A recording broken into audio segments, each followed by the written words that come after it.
6월 21일 금요일 토론토 한인장로교회 새벽기도에 오신 여러분들을 주님의 이름으로 환영합니다. 우리 함께 기도하면서 우리 주님 앞으로 더 가까이 나아가시겠습니다. 사랑과 자비가 풍성하신 하나님 아버지, 오늘도 우리가 주님 앞으로 나올 수 있도록 우리의 마음을 인도하여 주시고 어루만져 주시니 감사합니다. 지쳐가게 되는 우리의 일상의 삶들 속에서 우리의 마음을 주님을 향하게 하시고 주님께서 우리의 음성에 귀 기울여 들어주신다는 것을 깨달아 알게 하시니 감사합니다. 하나님, 우리의 마음속에 있는 여러 가지 기도의 제목들을 온전히 주님 앞에 내어놓을 수 있도록 주님께서 우리의 마음을 붙잡아 주시고 이 시간 기도하는 가운데 주님을 만나며 주님을 경험하며 또 말씀을 통하여 주님이 우리에게 알려주시는 것들을 들을 수 있도록 우리의 영을 새롭게 하여 주시기를 소망합니다. 우리의 잠이 우리의 육체에만 새로운 힘을 주는 것이 아니라 우리의 영을 새롭게 하는 지난 밤이 되었기를 원하고, 오늘 하루의 삶 속에서도 주님과 동행하며 이 아침의 귀한 시간을 통하여서 주님을 다시 한번 깨달아 알게 되며 그 주님 붙잡고 세상을 향해 나아갈 수 있는 저희들 한 사람 한 사람 될 수 있도록 주님께서 복과 은혜를 풍성하게 부어 주시옵소서. 오직 주님만을 의지하는 가운데에 주님께서 오늘도 나와 내 가정과 내 주변에 있는 이들에게 베푸실 은혜를 바라보면서 그 은혜를 서로 같이 증거하며 하나님의 놀라우신 능력을 찬양할 수 있는 우리 모두가 될 수 있도록 주님 인도하여 주시옵소서. 감사드리며 예수님의 이름으로 기도드립니다. 아멘. 오늘 우리에게 주시는 하나님의 말씀은 시편 22편 12절부터 31절까지의 말씀입니다. 제가 봉독해 드리겠습니다. 많은 황소가 나를 애워싸며 바산의 힘센 소들이 나를 둘러쌌으며 내게 그 입을 벌림이 찢으며 부르짖는 사자 같으니이다. 나는 물같이 쏟아졌으며 내 모든 뼈는 어그러졌으며 내 마음은 밀랍 같아서 내 속에서 녹았으며 내 힘이 말라 질그릇 조각 같고 내 혀가 입천장에 붙었나이다. 주께서 또 나를 죽음의 진토 속에 두셨나이다. 개들이 나를 에워쌌으며 악한 무리가 나를 둘러 내 수족을 찔렀나이다. 내가 내 모든 뼈를 셀 수 있나이다. 그들이 나를 주목하여 보고 내 겉옷을 나누며 속옷을 제비 뽑나이다. 여호와여, 멀리하지 마옵소서. 나의 힘이시여 속히 나를 도우소서. 내 생명을 칼에서 건지시며 내 유일한 것을 개의 세력에서 구하소서. 나를 사자의 입에서 구하소서. 주께서 내게 응답하시고 들소의 뿔에서 구원하셨나이다. 내가 주의 이름을 형제에게 선포하고 회중 가운데에서 주를 찬송하리이다. 여호와를 두려워하는 너희여, 그를 찬송할지어다. 야곱의 모든 자손이여, 그에게 영광을 돌릴지어다. 너희 이스라엘 모든 자손이여, 그를 경외할지어다. 그는 곤고한 자의 곤고를 멸시하거나 싫어하지 아니하시며 그의 얼굴을 그에게서 숨기지 아니하시고 그가 울부짖을 때에 들으셨도다. 큰 회중 가운데에서 나의 찬송은 주께로부터 온 것이니 주를 경외하는 자 앞에서 나의 서원을 갚으리이다. 겸손한 자는 먹고 배부를 것이며 여호와를 찾는 자는 그를 찬송할 것이라. 너희 마음은 영원히 살지어다. 땅의 모든 끝이 여호와를 기억하고 돌아오며 모든 나라의 모든 족속이 주의 앞에 예배하리니 나라는 여호와의 것이요 여호와는 모든 나라의 주제심이로다. 세상의 모든 풍성한 자가 먹고 경배할 것이요 진토 속으로 내려가는 자 곧 자기 영혼을 살리지 못할 자도 다 그 앞에 절하리로다. 후손이 그를 섬길 것이요 대대의 주를 전할 것이며 와서 그의 공의를 태어날 백성에게 전함이요 주께서 이를 행하셨다 할 것이로다. 아멘. 오늘은 시편 22편의 뒷부분을 봅니다. 어제 말씀드렸던 것처럼 이 시편 22편은 죽을 병에 걸린 시인이 사람들에게 조롱받고 하나님께도 버림받은 것 같다라는 그런 감정을 느끼면서 쓰고 있는 시입니다. 그런데 학자들은 이 시가 처음에는 그런 어떤 한 개인에 의해서 쓰여졌을 테지만 이후로는 시의 형태가 되어서 예배 중에 낭송되는 기도이자 찬양이 되었을 것이라고 말합니다. 그래서 처음에는 누군지 모를 죽을 병에 걸린 존재 한 사람의 고백이었습니다만 이후로는 모든 고난당하는 자, 모든 기도 제목을 가지고 있는 자들이 함께 고백할 수 있는 공동체의 기도문이자 찬양으로 정착하게 된 것이죠. 뭐 우리가 즐겨 부르는 찬양들도 다 기본적으로는 어떤 한 사람이 자신의 신앙을 고백하면서 만들어진 것입니다만 그것이 여러 사람들에게 의해서 불려지면서 결국에는 모든 사람들의 신앙을 그 안에 담게 되는 것과 비슷하다. 이렇게 생각하시면 될 것 같습니다. 자, 근데 바로 이 부분이 욥기와 오늘 시편을 구분해 주는 지점입니다. 제가 어제도 욥기에 대한 얘기를 좀 말씀드렸습니다만 우리가 연초에 살펴봤던 이 욥기는 욥이라고 하는 한 개인이 경험한 일이었습니다. 그래서 그 욥기의 책 안에는 욥이라고 하는 이름도 등장하고요. 그 욥의 배경에 대한 설명들도 자세하게 나오고 있었습니다. 그런데 오늘 시편은 시작은 한 명의 시인으로 시작했는데 죽어가는 병에 걸린 어떤 한 사람으로부터 시작했는데 정작 그 사람은 이 시 안에서 드러나지 않습니다. 화자의 역할은 하고 있지만 이름도 나오지 않고 배경도 나오지 않습니다. 어떤 병에 걸려 있는지 심지어는 정말 병에 걸렸는지조차도 정확하게 나오지 않습니다. 이거 학자들의 추정이다라고 제가 말씀드렸죠. 그리고 이 시는 심지어는 공동체로 확장이 되어서 모든 공동체의 공통의 고백이 되었습니다. 그래서 사실은 이 시인은 욥보다는 사정이 좀 나은 겁니다. 쉽게 말하면 동료가 있습니다. 물론 이 시인이 경험한 것도 욥보다 덜하다고는 말할 수 없을 겁니다. 어제 말씀에서도 이미 조롱당하고 비방당하고 수치당하고 앵마의 행동을 당하면서 이 시인이 큰 외로움과 절망을 이미 경험했습니다.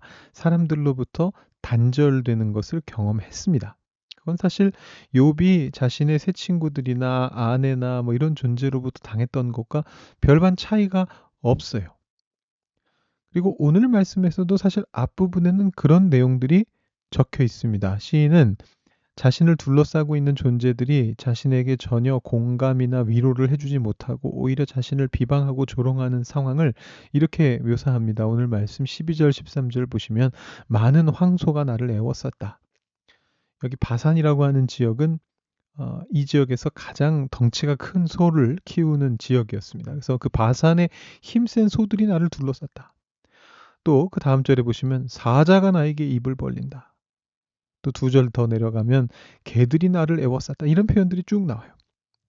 이렇게 짐승들을 예시로 들면서 자기가 주변에 있는 사람들 때문에 얼마나 위축되고 있는지를 분명하게 묘사합니다.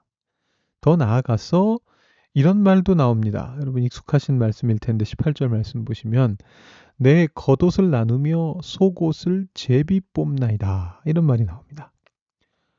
우리가 이 말씀을 익숙하게 알고 있는 이유는 예수님의 십자가 사건에서 현실로 이루어졌기 때문이죠. 그래서 그걸 주로 기억합니다만 더 1차적으로는 이 처음에 이 시를 고백했던 그 시인을 기준으로 해본다면 이런 의미로 이해할 수가 있습니다. 이 사람이 죽을 병에 걸려 있는데도 불구하고 이 사람을 위로할 생각은 없고 그가 언제 죽을지만 기다리면서 심지어는 죽지 않았는데도 이미 죽은 사람 취급을 하면서 넌 이제 더 이상 살아날 수가 없어 라고 하면서 그 사람의 옷을 나눠 가지려고 하는 이제 그런 상황인 겁니다. 굉장히 끔찍한 상황입니다.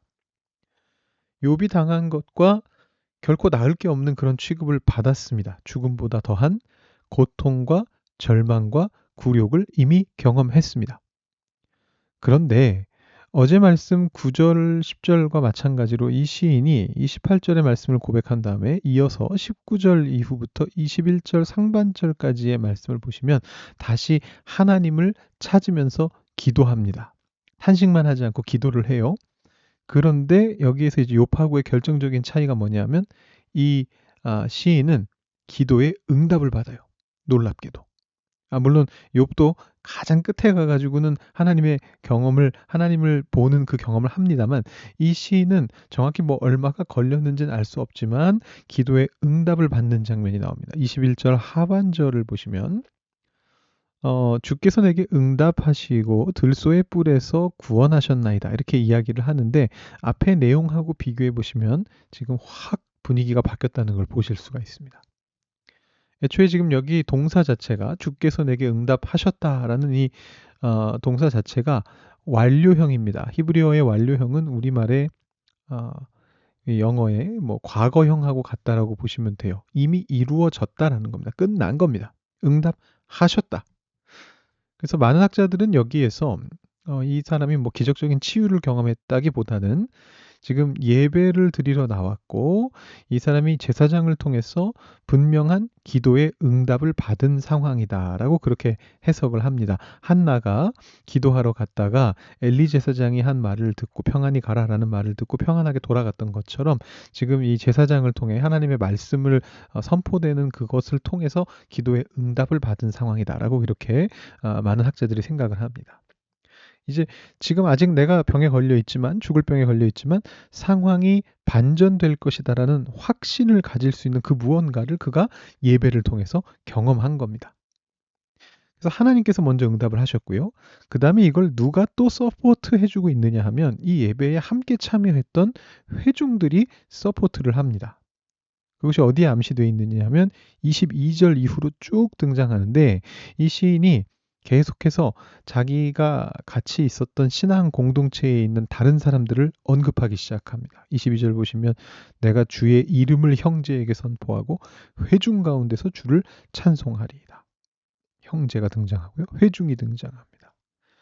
그 뒤에도 계속해서 말씀이 길기 때문에 제가 여기 인용은 따로 안 합니다만 여러분께서 성경책을 보시면서 22절부터 26절까지 눈으로 쭉 따라와 보시면 지속적으로 너희, 회중 뭐 이런 단어들이 연속해서 등장하고 또 시인이 그들에게 명령까지 합니다. 찬송하라. 너희들은 찬송하라. 하나님이 응답하셨다. 너희 마음은 영원히 살게 될 것이다. 이런 말들을 하고 있습니다. 그러니까 지금 회중들이 이 예배에서 받은 기도의 응답에 대해서 서포트를 하고 있는 거예요. 다 모든 사람이 있는 상태에서 예배를 통해 하나님을 경험한 겁니다. 그러면서 27절 이후에서는 더 나아가서 땅의 모든 끝, 모든 나라의 모든 족속, 세상의 모든 풍성한 자, 진토 속으로 내려가는 자, 뭐 이런 사람들을 다 언급합니다. 그러니까 온 세계 열방의 부자, 의인, 또 악인, 뭐 모든 존재들이 다 하나님께 예배하게 될 것이다라는 그런 비전이 선포됩니다. 끝이 아닙니다. 30절 이후에서는 또 어디까지 등장하느냐 하면 미래 세대까지 등장합니다. 후손까지 등장합니다. 앞으로 태어날 모든 존재들도 하나님을 대대에 전하게 될 것이다. 여기까지 바라봅니다. 이 마지막 부분은 지금 구원의 응답을 받은 이 시인이 스스로 지평을 넓히는 것이라고 볼 수도 있겠고요. 너무 기분이 좋아서 어디까지 하나님의 이 놀라우신 응답이 어디까지 퍼져나갈 것인가 이렇게 선언하고 있는 것이라고 볼 수도 있겠고 혹은 시인이 기도의 응답을 받아 소망이 생겨나는 것을 보면서 그 주변에 있는 공동체 구성원들이 회중들이 그들의 공동체를 통해 일어나게 될 세계 열방을 향한 하나님의 뜻을 보게 되는 과정이다라고 그렇게 해석할 수도 있습니다. 왜냐하면 27절부터는 나라고 하는 1인칭 단어가 더 이상 안 나오거든요. 이 공동체가 함께 화답하고 있는 거라고 볼 수도 있다는 거죠. 그래서 시인이 26절까지 노래를 했다면 그 주위에 모여있던 이들이 27절부터 끝절까지 합창한 것이다. 이렇게 생각해 볼 수도 있을 것 같습니다. 그렇게 해서 이 시가 욥기에서와는 다르게 공동체의 기도가 되고 공동체의 고백이 되는 것입니다. 유명한 기독교 철학자였던 파스칼이 자기의 책인 팡세라고 하는 책에서 이런 말을 했습니다. 인간은 서로 도움을 줄 수 없기 때문에 결국 홀로 죽는다. 우리 인간의 어떤 실존적인 외로움을 잘 묘사한 말이죠. 가족도 있고 죽음을 봐줄 존재들이 물론 있겠지만 그런 개념이 아니고 비유적인 얘기죠. 결국은 죽음은 홀로 맞이하게 된다. 그런데 그 다음의 말이 더 중요합니다. 파스칼이 뭐라고 덧붙이느냐 하면 이렇게 말합니다. 혼자 살아가야 하는데 화려한 집을 짓는 것이 무슨 의미가 있는가? 그러니 주저하지 말고 진리를 찾아 나서라. 그렇지 않는다면 진리보다 평판을 더 중요하게 여기는 것이다. 이렇게 말을 합니다.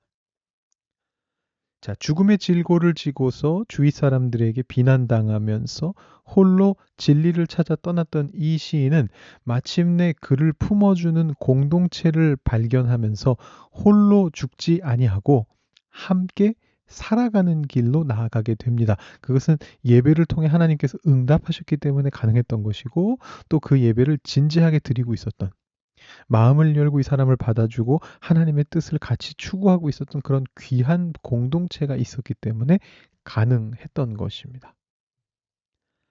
여러분, 오늘 말씀 묵상하시면서요, 지금 제가 설명해드린 이 시편의 의미를 다시 한번 잘 되새겨 보시고 여러분의 삶에 적용해 보시기 바랍니다. 우리가 두 가지 다른 방향으로 묵상할 수 있을 것 같습니다. 만약에 내가 지금 힘든 과정 속에 있다. 그렇다면 이 시편의 화자가 되어서 그 시인의 마음을 품고서 감정이입을 하시면서 내가 때로는 남들에게 질타를 받기도 하고 외로움을 느끼기도 하지만 그래도 그걸 넘어서는 하나님의 응답과 함께 하나님을 함께 찬양할 수 있는 신앙의 공동체를 얻게 하여 주시옵소서. 우리 교회를 그렇게 만들어 주시옵소서. 그렇게 소망하는 그런 묵상을 해보시면 좋겠고, 그리고 만약에 뭐 이런 힘든 상황이 아니시다. 그렇다면 지금 우리 교회를 좀 생각하시면서 우리 교회가, 그리고 내가 우리 교회 안에서 이런 공동체를 만들어 갈 수 있기를, 예배를 통해 하나님의 응답을 듣게 되는 그런 공동체, 찾아온 사람들을 내치지 아니하고 품어주고 그들의 외로움을 달래주고 그들과 함께 예배하고 찬양하며 하나님의 뜻을 함께 기뻐할 수 있기를 위해서 기도하면서 묵상해 보시면 좋을 것 같습니다. 여러분들 상황에 따라서 한번 다양하게 묵상해 보시고 오늘 새벽 예배를 마치시기 바랍니다. 기도하시겠습니다.